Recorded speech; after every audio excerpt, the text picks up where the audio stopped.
Bonsoir à tous. Tous les professionnels du secteur qui prennent en charge les sans-abri en font l'amer constat.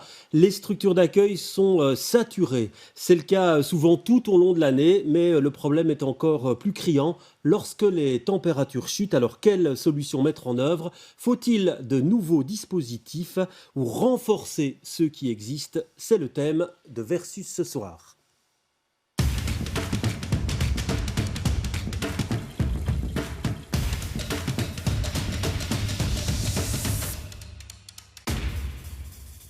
Bonsoir Sébastien Roy, vous êtes le directeur du SAMU social.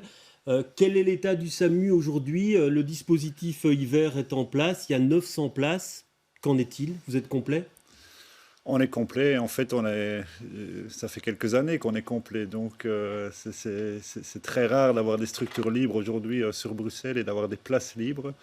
Ce qui veut dire qu'en gros, la demande est supérieure à l'offre. Donc, on n'est pas capable de suivre le nombre, la progression et l'augmentation du nombre de sans-abri sur la ville. Ouais, parce qu'en tout, il y a 1800 places, hein. Il y a aussi les centres Croix-Rouge, plateforme citoyenne, le centre Ariane, le centre Pierre d'Angle. Et malgré tout, ça ne suffit pas. Non, ça suffit pas parce qu'il y a, comme je le disais, il y a une augmentation depuis plusieurs années. Le Covid a renforcé et exacerbé les inégalités sociales. Il y a de plus en plus de femmes victimes de violences. Il y a de plus en plus de familles à la rue. Donc vous pouvez vous en rendre compte si vous vous baladez à la rue Neuve. Il y a tout le problème de demandeurs d'asile et d'immigration internationale. Hier, en passant le soir à Petit Château, on voit des gens qui font la file dehors et qui dorment dehors parce qu'ils n'ont pas accès à des places. Alors, Elisabeth Deladrier, bonsoir. Vous êtes Bonsoir. directrice de la maison d'accueil Montfort qui est située à Jette. Alors, c'est 34 places pour des femmes seules. Là encore, même question. Quelle est votre situation aujourd'hui? On est complet, comme au SAMU social, si ce n'est qu'on est complet toute l'année, que ce soit en été ou en hiver. Et on a moins peut-être cette capacité saturée liée à la logique de la température parce que les femmes que nous recevons, que nous accueillons en maison d'accueil, elles ont une perte de logement et qui est souvent liée à des problématiques qui sont vraiment très larges, très complexes, très variées. Ça peut être des problèmes de violence conjugale, des problèmes de santé mentale, de surendettement, des problèmes de dépendance, des problèmes d'assuétude, des problèmes de Mhm. surendettement. Et du coup, voilà, on, est, on accueille ces souffrances et ces problématiques tout au long de l'année. Donc on est complet là, de Alors, nouveau. il y a un recensement des sans-abri qui a eu lieu, qui a lieu tous les 2 ans et les derniers chiffres qui ont été révélés au mois de mars de cette année sont alarmants, comme vous allez le voir dans ce reportage. Il a été diffusé sur notre antenne le 17 mars. À 27 ans, Wafa est dans ce centre d'hébergement depuis l'été dernier. Une situation familiale très compliquée lui fait pousser les portes de l'établissement avec sa petite fille de 11 mois dans les bras. Pour moi, c'est une bonne chose parce que les hébergés, vraiment, on a besoin de rester dans le centre. Tout le monde est gentil, tu vois. Donc, pour les démarches, c'est vraiment magnifique. Un nouveau départ pour cette jeune maman et pour bien d'autres encore. À Bruxelles, en 2020, plus de 5300 personnes sont répertoriées sans abri. Parmi elles, plus de 4000 adultes et près de 1000 enfants. C'est 27% de plus qu'en 2018. Le facteur socio-économique est central en région bruxelloise. La part des frais investis pour le logement dépasse les 2 tiers des ressources, même les 3 quarts, pour les personnes à revenus modestes, ce qui fait qu'à tout moment, une personne peut tomber en situation de sans-abri ou de mal logement à la suite d'une rupture familiale, d'une séparation, de problèmes de santé ou de santé mentale. Voilà, bonsoir Farid Attahar, vous êtes député bruxelloise écolo. Alors on voit le constat, tout est complet. Il faut encore renforcer l'accueil d'urgence selon vous? Oui, non seulement il faut la renforcer, il faut pérenniser l'accueil d'urgence, mais il faut surtout trouver des solutions durables, structurelles et pérennes, parce que l'objectif de la lutte contre les sans-abri, c'est de sortir les gens de la rue. C'est pas de leur trouver des solutions d'hébergement juste pour une nuit, et en fait de relâcher les gens dans la rue et de leur dire débrouillez-vous. Tout l'enjeu ici, c'est de pouvoir vraiment insérer les personnes par le logement. Donc, des solutions structurelles par le logement, c'est ce à quoi aujourd'hui le gouvernement bruxellois s'attelle en renforçant Ouais. et en doublant Mais ses parlons moyens. de l'urgence tout d'abord. Sébastien Roy, selon vous, il y a 1800 places, il en faudrait combien? Ah là, vous posez une question très compliquée. Une idée, un ordre d'idées, simplement, selon vous. Sans doute qu'il en faudrait plus de 2000. Là, on a fait Plus une de 2000 en demande. plus. Il y a non, plus de 2000 au total, de places d'urgence. On parle juste de places d'urgence, bien sûr. qui ne comprennent pas les places en maison d'accueil. Mhm. Là, on a fait une demande qui est d'ailleurs sur les tables, je pense, du gouvernement pour avoir une centaine de places famille en plus. Mais de nouveau, je pense que c'est une question de principe et de valeur pour une société. Finalement, est-ce qu'à un moment, une région comme Bruxelles accepte que des familles dorment dehors, ou est-ce qu'on se dit ça doit être une priorité, un positionnement de principe d'essayer de mettre ces gens à l'abri. Et une fois qu'ils sont à l'abri, et là je rejoins complètement Madame la députée, il faut trouver des solutions d'orientation et de logement durable. Mais la mise à l'abri fait partie finalement d'une réponse humanitaire primaire qui est importante. Ouais. Alors Gilles Verstraeten, bonsoir. Vous êtes député bruxellois NVA. Dans l'opposition, donc, vous avez entendu Farida Tahar. Il faut renforcer l'accueil d'urgence, mais pas que. Vous vous retrouvez sur la même longueur d'onde avec la majorité ? Mais, je crois que sur ce point-là, qu'on doit faire l'évolution vers plus de solutions structurelles. Je crois qu'on est d'accord sur ce point-là. Parce que je comprends, monsieur, et cette question de principe, est-ce qu'on veut laisser dormir des gens dehors? Mais le problème, c'est que depuis des années, on fait ça, de plus en plus, mettre des millions dans l'accueil d'urgence, et que le nombre de sans-abri à Bruxelles ne cesse pas de croître. Parce que dans le passé, on disait toujours, quand il y avait le dénombrement, le nombre de sans-abri à Bruxelles a doublé les 10 années passées. Maintenant, on est à tripler les 12 années passées. Donc, manifestement, mettre de plus en plus dans l'accueil d'urgence n'a pas aidé à faire baisser le nombre de sans-abri. Il faut plus de solutions structurelles. Ça ne veut pas dire qu'on ne doit pas avoir de solutions d'urgence, parce que c'est un peu la porte d'accueil pour aider ces gens, mais il faut avoir un suivi structurel par après. Oui, et justement, par rapport à ça, est-ce que c'est un vœu pieux aujourd'hui de dire dans 10 ans, il y aura moins de sans-abri ici en région bruxelloise, vu les migrations, vu le contexte international? Votre réponse? Alors aujourd'hui, il y a beaucoup d'associations qui militent pour une fin du sans-abrisme à Bruxelles. Honnêtement, on en est loin et les chiffres montrent qu'on en est loin. Je pense qu'une des raisons pour lesquelles on en est loin, c'est que aussi Bruxelles est un carrefour de migration. Et que donc la question du sans-abrisme, ce n'est pas juste des gens qui tombent à la rue parce qu'ils ont perdu leur logement, parce qu'il y a un problème de violence dans la famille ou parce qu'ils n'ont plus de revenus. C'est aussi une question qui est liée à des gens qui arrivent en Belgique, qui font une demande d'asile, dont la demande d'asile est refusée et puis qui deviennent sans papier. C'est une grande partie de votre public, ça, aujourd'hui? Au SAMU social, aujourd'hui, on a énormément, oui, de gens qui sont effectivement des gens qui veulent demander un jour l'asile ou qui sont en passage en Belgique ou qui sont des sans-papiers. Ça fait partie de la population sans-abri. Oui, Gilles Verstraeten, vous me demandiez la parole rapidement. Oui, je crois que c'est une grande partie du problème. On n'a pas de chiffres officiels, mais j'ai déjà entendu des gens du terrain, dans le Parlement aussi, qui disent que c'est entre 50 et même peut-être 70% du problème à Bruxelles. Et le fait qu'on a investi tellement dans l'urgence, c'est aussi parce que les gens qui ne sont pas dans une procédure de migration fédérale, qui sont sans papier, on ne peut pas les aider structurellement. On ne peut pas leur donner un logement ou quelque chose. Ça veut dire que vous voudriez moins de places d'urgence, vous, si je vous comprends bien. Est-ce que vous allez jusque-là? Non. Ce qu'il faut, c'est plutôt une meilleure coopération, je dirais, entre les autorités bruxelloises et le fédéral, pour les procédures de migration aussi, parce qu'il y a énormément de gens qui n'ont pas encore demandé d'asile ou qui ont été vus refuser leur demande d'asile, mais qui restent sur le territoire et qui restent un peu dans le purgatoire ici à Bruxelles, dans des situations socialement horribles. Oui, je vous ai vu réagir là. Vous avez fait non de la tête. Oui, parce que je ne suis pas complètement d'accord avec mon collègue, dans la mesure où beaucoup parmi les personnes sans titre de séjour sont également des demandeurs d'asile qui n'obtiennent malheureusement pas de logement parce que les capacités de fait d'asile sont insuffisantes et parce que le fédéral doit jouer son rôle aussi.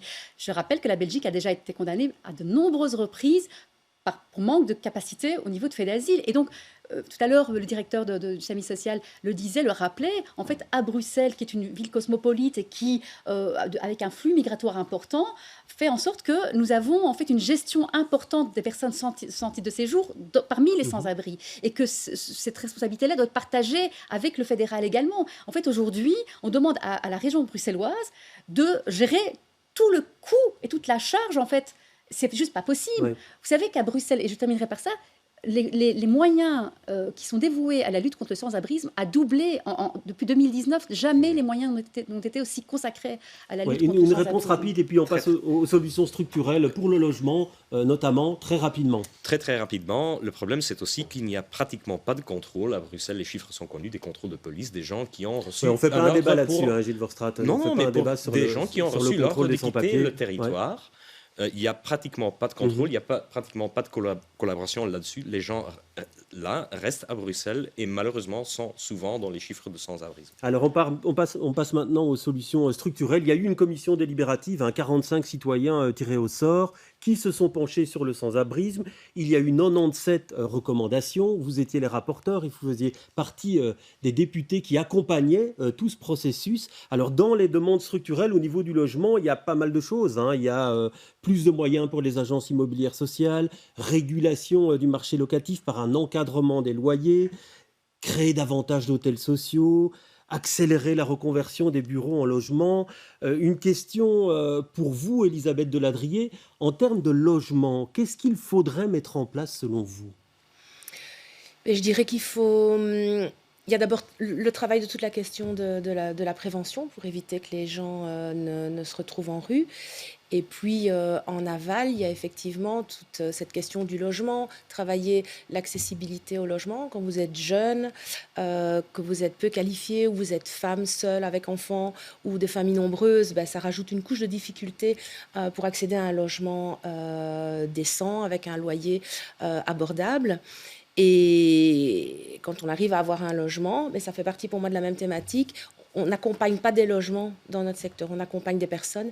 Et donc, il faut renforcer l'accompagnement. Ce n'est pas le tout d'avoir un toit au-dessus de sa tête. Il faut renforcer l'accompagnement par des outils qui existent déjà, comme le post-hébergement, qui est une mission des maisons d'accueil qui veille pendant 9 mois à continuer la stabilisation de la personne dans son nouveau milieu de vie et à continuer le travail psychosocial qu'on a réalisé en maison d'accueil.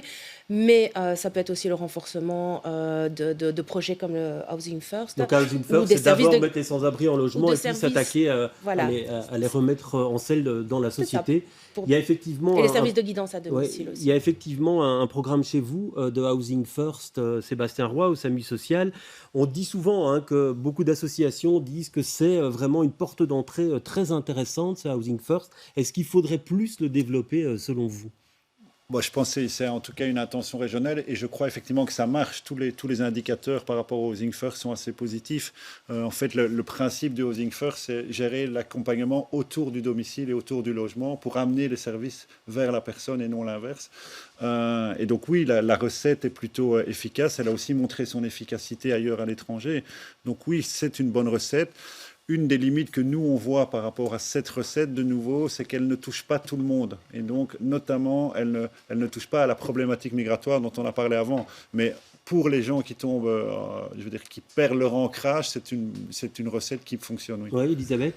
C'est exactement ça. Ça me fait penser à... On a un slogan au sein de notre fédération, l'AMA, qui est la Fédération des maisons d'accueil et des services d'aide aux sans-abri. La diversité est une richesse. Et je trouve que c'est vraiment un slogan, une phrase qui est très représentative de notre secteur. Il y a une diversité de profils, une diversité de parcours, une diversité de publics qui amène une diversité de services à proposer, une diversité de solutions. Et c'est vraiment cette diversité qui fera à un moment donné toute la richesse de la solution qu'on peut apporter dans notre travail de lutte contre le sans-abrisme. Ouais. Alors Farid Attar, dans l'accès au logement, Dieu sait qu'on en parle, ça fait des années, des dizaines d'années même qu'on en parle en région bruxelloise. Alors qu'est-ce qu'il faut mettre en place prioritairement quand on voit ces recommandations ? Est-ce que c'est l'encadrement des loyers ? Est-ce que c'est les hôtels sociaux, la reconversion en bureau, la taxation des immeubles abandonnés ? Ou alors c'est un peu de tout qu'il faudrait mettre en œuvre ? Je crois que c'est un peu de tout et c'est déjà le cas. Les hôtels sociaux existent. Alors, certains hôtels tout court ont pu ouvrir leurs portes aux personnes sans abri. La recommandation, c'était d'en créer davantage. D'en créer davantage, c'est le cas. Donc, mais n'oubliez pas que la logique ici, encore une fois, je le dis, je le répète, c'est de trouver des solutions durables. Et le Housing First qu'on vient d'évoquer en fait partie. Ce n'est pas la panacée, mais il faut poursuivre. C'est une des recommandations encore une aussi. Fois, il faut travailler en amont. J'aime bien l'idée de la prévention. Il faut faire en sorte que les gens ne tombent pas en rue. Et quand ils sont en rue, c'est de faire en sorte qu'ils n'y retournent plus. Et pour prévenir, en fait, le fait de se retrouver à la rue, c'est de travailler de façon structurelle, systémique, au niveau des médiations de dette aussi, renforcer les services pour faire en sorte que les gens puissent arriver à gérer leurs dettes pour éviter justement la mise à la rue. Et puis, il faudrait aussi, évidemment, investiguer tous les des logements qui sont Oui, disponibles et qui vous sont le dites, hein, inoccupés. oui, Mais c'est le cas, oui, c'est le cas. oui, c'est le cas, dites-vous, mais force est de constater que ça ne fonctionne pas, ou pas assez, puisqu'il y a des tas de personnes qui se retrouvent sans solution. Mais il y aura toujours, malheureusement, comme je l'ai dit, c'est une problématique complexe parce qu'elle intègre aussi un contexte de migration. Moi, je plaide, je le dis, à un moment donné, il faut absolument réfléchir à une procédure de régularisation. Vraiment, il y a des situations de personnes qui vivent depuis 10-15 ans en Belgique et qui ne sont toujours pas régularisées alors qu'elles rentrent dans des critères. Et donc, je pense qu'il ne faut vraiment pas inverser le problème, il faut travailler à la source même du problème. Ouais. Alors Gilles Verstraet, on ne fait pas un débat sur la régularisation, mais sur vos propositions en termes de logement, par rapport à ça, vous verriez quelles recommandations à mettre en œuvre le plus rapidement possible, ou en tout cas à mettre plus en œuvre? Oh, il y en a tellement. Il y a des recommandations aussi que, je dirais, ne vont pas aider, malheureusement. Il manquait un peu des étapes, je dirais, dans la procédure. On doit encore un peu y travailler. Mais Votre priorité, alors, dites-la nous, en termes de logement. En termes de logement, je crois que tout simplement, c'est un peu de tous, comme dit Madame Tahar. Mais donc même l'encadrement, pourquoi pas? Même l'encadrement des loyers, pourquoi pas? L'encadrement des loyers, là, je trouve que c'est une fausse bonne idée, malheureusement, parce que ça va diminuer l'offre, peut-être. Si les prix des logements augmentent pour acheter, disons, mais on va diminuer le loyer qu'on peut demander aux gens, ça diminue l'offre. Et donc, qu'est-ce qu'il faut faire? Il faut bâtir aussi. C'est aussi partie de la solution. Parce que la population de Bruxelles a explosé énormément les 20 années passées, mais peut-être que le bâti n'a pas suivi non plus. Et donc, il y a un manque de logements abordables aussi. Ouais. Donc, je crois que ça fait partie des solutions aussi. Oui, ça, Elisabeth, vous y êtes confrontée, j'imagine, dans votre public, des gens qui cherchent des logements abordables. On voyait le directeur de Bruxelles Help qui dit 2/3 des revenus parfois sont consacrés au logement. Par rapport à ça, est-ce que vous voyez les choses avancer ou pas en termes de logements abordables? Mais alors, premièrement, c'est un des problèmes de la saturation aussi de nos maisons d'accueil. C'est qu'il y a des personnes pour lesquelles on a stabilisé une série de problématiques. Elles sont prêtes à sortir de la maison d'accueil, mais pour sortir de la maison d'accueil, il faut accéder à un logement. Et il y a quand même des initiatives politiques qui ont été mises en place, comme des suffisantes octrois. Ou pas, pour reposer ma question plus précisément? Suffisant. Non. Non. Ouais, Suffisant, non. Mais ouais. on sent qu'il y a des volontés par-ci par-là de conventions avec des sociétés de logements sociaux pour avoir des des priorités d'octroi de logements pour des personnes sans abri ou victimes de violences conjugales. Donc ça, c'est toujours des initiatives qui permettent de la sortie de maisons d'accueil. Alors il y a une autre recommandation, c'était finalement l'accès aux structures de santé mentale, structures sanitaires, etc. C'est un gros problème pour votre public, ça, l'accès à la santé mentale, Sébastien Roy? Oui, c'est un problème très important, tout comme l'accès en fait à la santé tout court et ou à tout ce qui est service de toxicomanie, accompagnement des assuétudes. Ce sont des vrais problèmes et de nouveau, ça montre que le logement n'est pas la seule solution. C'est la multitude de solutions qui apportent une réponse à un problème qui est beaucoup plus complexe. Le sans-abrisme, c'est différents types de situations et chaque situation peut demander une solution un peu différente. Et effectivement, le renforcement des places en unité psychiatrique, c'est un des enjeux. L'accompagnement psy, c'est un autre enjeu parce que pour l'instant, il y a énormément de problèmes les de santé gens qui mentale. veulent être accompagnés, ils se retrouvent face à des rendez-vous qui sont très lointains ou plus de place. Alors, il y a deux problèmes dans ce que vous dites. Souvent, il n'y a plus de place. En tout cas, il y a une saturation du nombre de places. Et l'autre problème, c'est que le Covid et la digitalisation des services ou le télétravail ont aussi reporté pas mal de rendez-vous qui font que les gens, et ça nous on le constate tous les jours, les gens ont tendance à rester bloqués dans nos structures d'urgence. Et ce qui amène un cercle vicieux, à savoir, et c'est peut-être pour ça qu'on voit aussi plus de gens en rue, c'est que les gens qui tombent à la rue n'ont plus de place dans les structures d'urgence parce qu'on n'arrive pas à les réorienter vers les services en dehors, moins que pendant la crise Covid. Même constat pour vous. Il y a clairement un besoin pour notre secteur de décloisonner les secteurs. Et c'est logique parce que le sans-abri, c'est vraiment au confluent de toute une série de secteurs connexes. C'est le logement, c'est la santé, c'est les prisons. Et donc forcément... Alors c'est vrai que tout ça, ça se retrouve dans des recommandations. On sait que le besoin est énorme. On sait que les capacités de financement, elles, ne sont pas toujours là. Alors, on se retrouve face à un mur, Farid Attar. Les capacités de financement sont là. Encore une fois, je Ouais, le mais répète, pas pour suffisantes. créer Évidemment, l'ensemble pas évidemment, pour prendre en évidemment qu'elles charge ne sont l'ensemble des jamais besoins. malheureusement suffisantes au vu des besoins. Encore une fois, je le dis, ça représente plus de 45 millions d'euros de budget au niveau de la région bruxelloise pour lutter contre le sans-abrisme, sans oublier toutes les aides qui sont octroyées pour renforcer les services de première ligne, parce qu'on n'en a pas beaucoup parlé, mais ils font un travail remarquable. Ils sont en première ligne, dans l'ombre, souvent pour accompagner dans ce long processus toutes les personnes qui en ont besoin et qui permet de prévenir le sans-abrisme.